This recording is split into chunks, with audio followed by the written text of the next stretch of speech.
What if the moment you've been fearing is finally here, and there is no way to stop it? What if every step forward only leads closer to a destiny that cannot be changed? The story you thought you were ready for is about to break you. Because this is not just another season, this is the beginning of the end. And every second will test your heart. The story begins in a silence that feels heavier than any noise.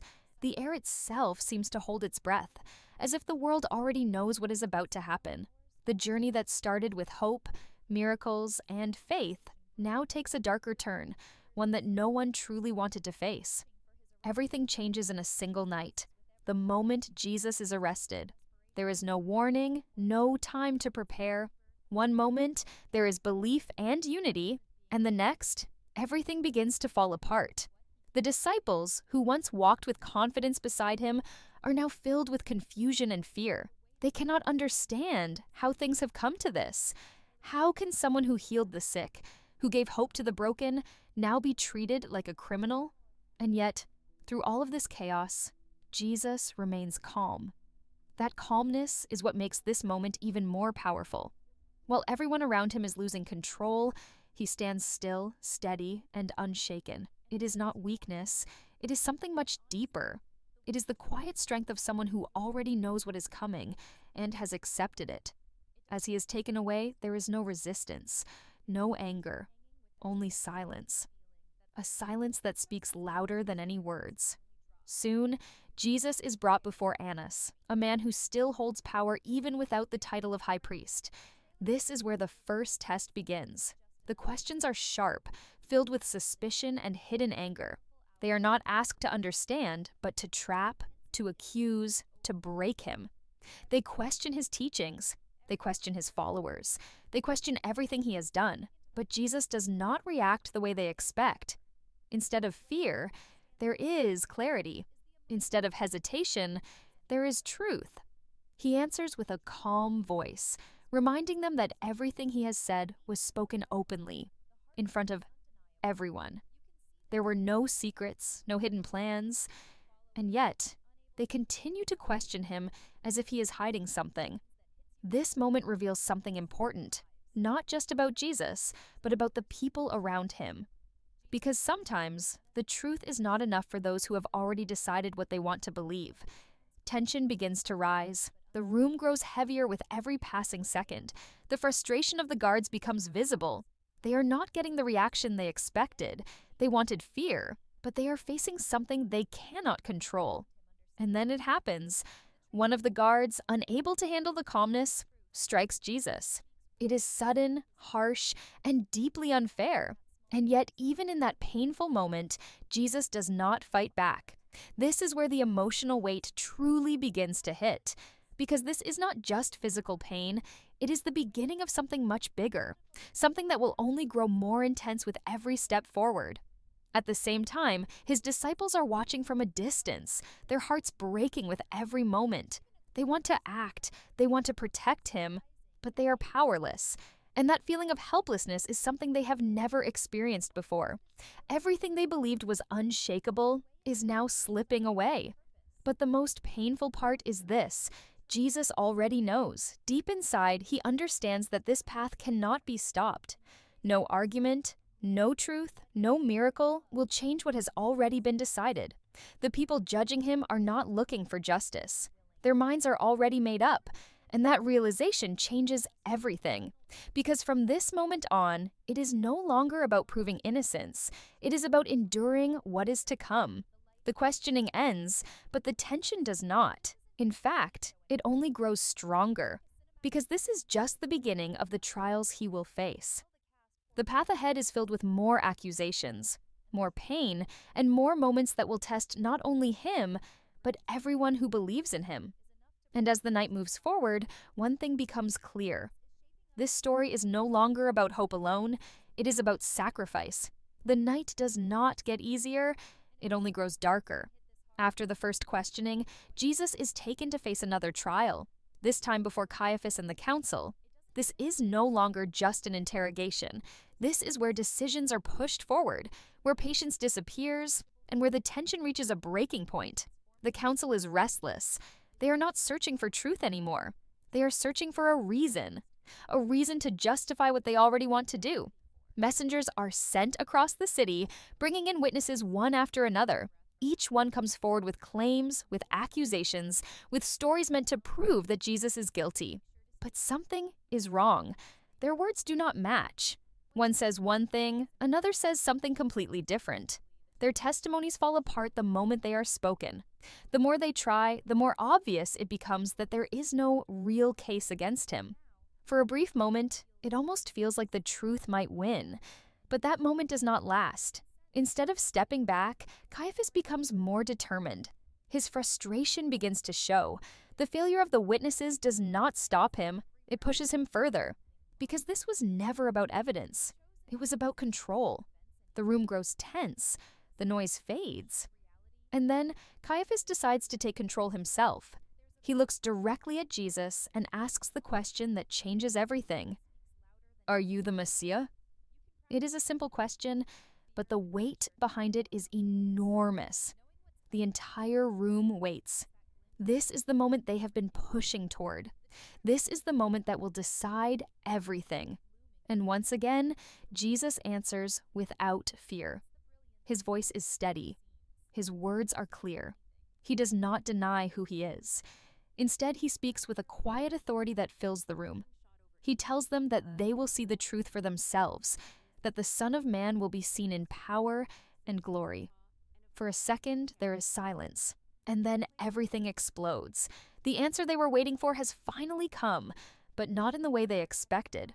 Instead of questioning further, the council reacts with anger. They tear their robes, they raise their voices, and they accuse him of blasphemy. In that instant, the decision is made. There is no more pretending, no more trials, no more waiting. They want him dead. What makes this moment so powerful is not just the decision, but how quickly it happens. One answer, one truth, and everything is sealed. The path ahead is no longer uncertain. It is fixed. And yet, even as the room fills with anger, Jesus remains the same. Calm, silent, unshaken. While chaos surrounds him, he does not lose himself in it. That contrast makes the moment even more intense, because the louder they become, the stronger his silence feels. But the story does not stop there. As the decision spreads, another story begins to unfold, one filled with regret and pain. Judas, the one who set all of this into motion, finally understands what he has done. At first, it does not feel real to him. Maybe he thought things would turn out differently. Maybe he believed there would be a way to fix it. But now, as the reality stands in front of him, the weight becomes too much to carry. Guilt takes over. The silver he once accepted now feels like a burden he cannot hold. Every coin becomes a reminder of his choice. And in a moment of desperation, he throws it all away. But it does not change anything. That is the tragedy of his story. The realization comes too late.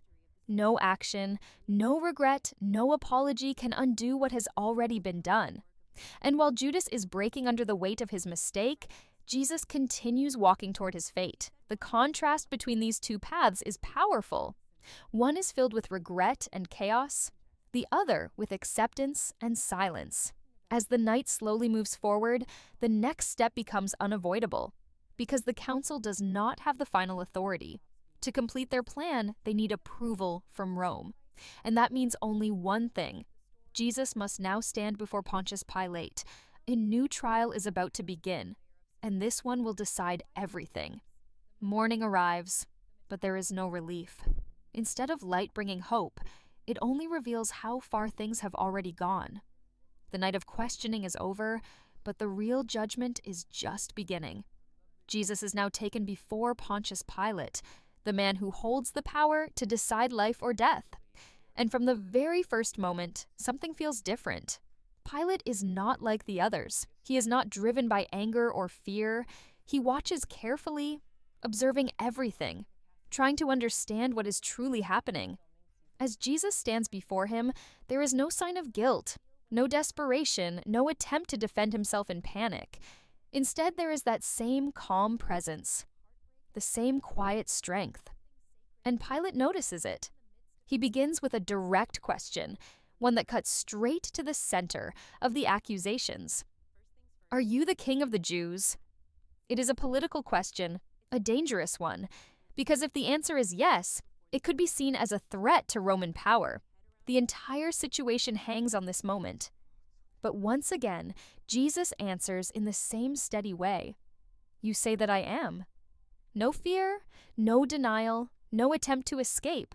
And that answer creates something unexpected: doubt. For the first time, someone in power begins to question the accusations instead of accepting them. Pilate can see it clearly. This man does not look like a criminal. There is something different, something that does not match the charges being thrown at him. And that realization puts Pilate in a difficult position, because now it is no longer just about law. It becomes a conflict between truth and pressure. The crowd outside is growing louder. The leaders are pushing harder. They want a decision, and they want it now. But Pilate hesitates. He searches for a way out, a way to avoid making a choice that does not feel right. So he tries to shift the responsibility. Hearing that Jesus is from Galilee, Pilate sends him to Herod Antipas, hoping that someone else will take control of the situation. For a moment, it seems like this might work, but it doesn't, because Herod is not interested in justice. When Jesus stands before him, the atmosphere changes again, but this time, it is not tense in the same way. It becomes almost mocking. Herod has heard stories about miracles, about power, about wonders, and now, standing face to face with Jesus, he expects to see something extraordinary. He wants entertainment. He wants a sign. But he gets nothing. Jesus remains silent. That silence frustrates Herod. The more he waits, the more irritated he becomes. Because he is not used to being ignored. He is not used to someone refusing to perform for him. And so, instead of seeking truth, he turns to humiliation. He mocks Jesus. He dresses him in a robe, pretending to treat him like a king, but the intention is cruel. It is not respect, it is ridicule. It is another moment where the weight of injustice grows heavier. And still, Jesus says nothing, no defense, no anger, no reaction. That silence becomes louder than any words ever could. Eventually, Herod loses interest. Without getting what he wants, he sends Jesus back to Pilate. And just like that, the responsibility returns to where it started. But now, the situation has become even more intense. Pilate is running out of options. The pressure from the crowd is stronger than ever. The leaders are demanding action. The noise outside continues to rise, turning into something uncontrollable. It is no longer just a trial. It is becoming a movement. And Pilate knows if he makes the wrong decision, it could lead to chaos. So he tries one last time. There is a tradition during Passover, a chance to release one prisoner. It is a small hope, a final attempt to avoid making a direct choice. Pilate presents the crowd with two options: Jesus or Barabbas. One is a man known for peace, for healing, for truth. The other is a criminal. For a moment, everything pauses. This is the turning point, the moment where the crowd will decide, the moment where everything could change. But then, the voices rise not in support of Jesus, but against him. They choose Barabbas. And just like that, the last chance is gone. Pilate stands there, knowing the truth, understanding the injustice, but unable to stop what is happening. The pressure, the noise, the fear of unrest, it all closes in on him. And in the end, he gives in. The decision is made. The path to crucifixion is no longer just a possibility. It is now certain. And from this moment on, there is no turning back.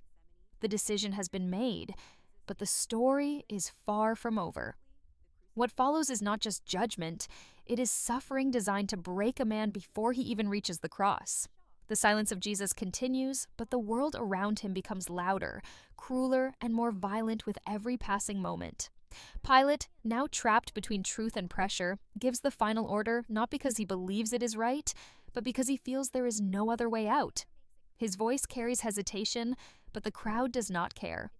Once the decision is spoken, everything changes. Jesus is handed over to the soldiers. And what begins next is a storm of humiliation. The Roman soldiers do not see innocence. They do not see truth. To them, This is just another prisoner, another body to mock, another moment of power to display. They surround him, their laughter growing as the situation becomes more brutal. First, they strike him, not once, not lightly, but repeatedly, as if trying to force a reaction that never comes. They expect anger, fear, resistance, but they receive only silence. That silence unsettles them, and yet it also fuels them, because what cannot be broken with words, they try to break with pain. They place a robe on him, mocking the idea of royalty. A crown is formed, not of gold, but of thorns. It is pressed onto his head, not as honor, but as cruelty disguised as a joke. Blood begins to show, but even then, Jesus does not resist.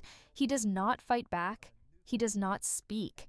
And that makes the moment even heavier. Every insult, every strike, every mock gesture builds upon itself, turning into something far more painful than physical suffering. It becomes humiliation designed to strip away dignity. But there is something strange happening in the middle of it all. The more they try to break him, the more unshaken he becomes. Not in strength of body, but in spirit. It is as if the violence cannot reach the part of him they are trying to destroy. Eventually, the soldiers continue their mockery, bowing before him in fake respect, calling him king while laughing. But the laughter feels empty, almost forced, as if even they are beginning to sense something they do not understand. Still, the punishment continues, because it is not enough for them that he is accused. He must suffer before the end. Meanwhile, somewhere far from the noise, another story unfolds quietly, one filled with regret. Judas is no longer surrounded by crowds or power. He is alone with his thoughts, and for the first time, the weight of his decision cannot be avoided. The silver coins he once carried no longer mean anything. They are no longer reward. They are proof of betrayal. He tries to undo what has already been done.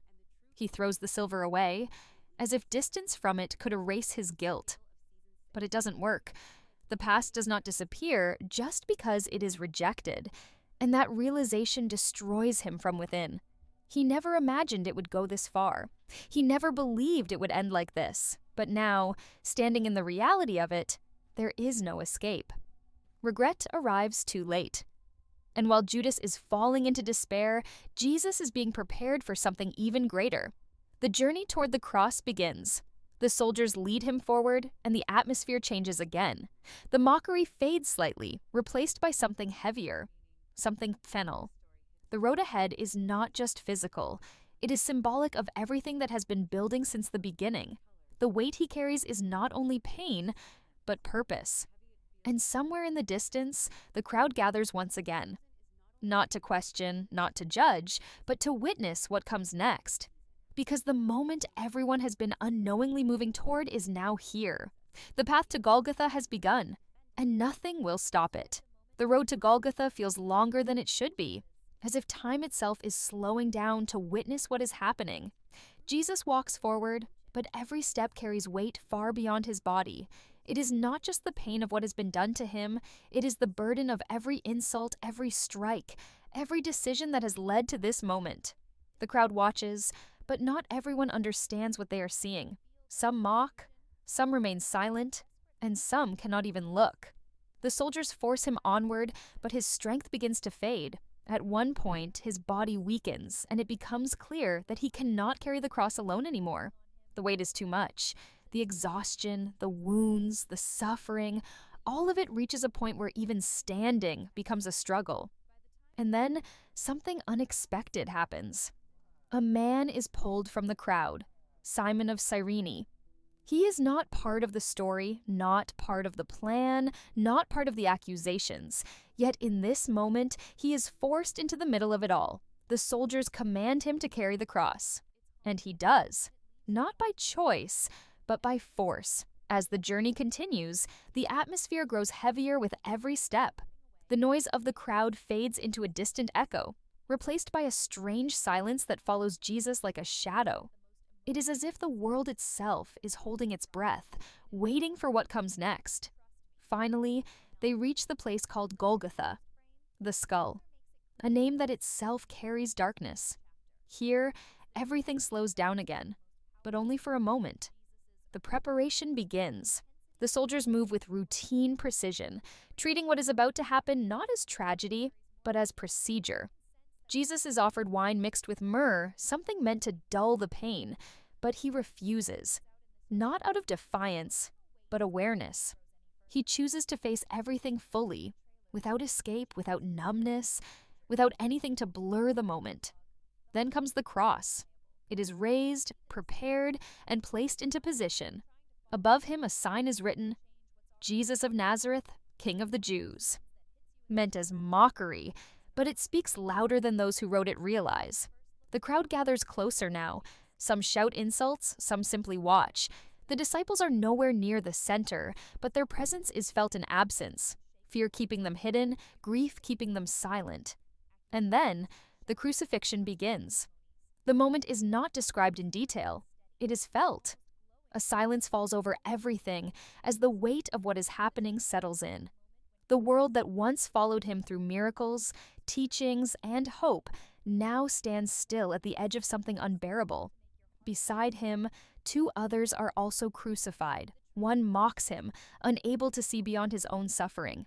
The other, in his final moments, recognizes something deeper. And in that recognition, a request is made. Remember me.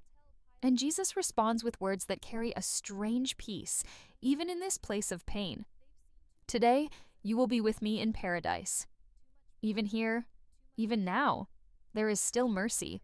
Time continues to pass, but it feels distorted. Hours stretch, the sky begins to change, and darkness slowly spreads across the land. It is not just night arriving early, it feels like creation.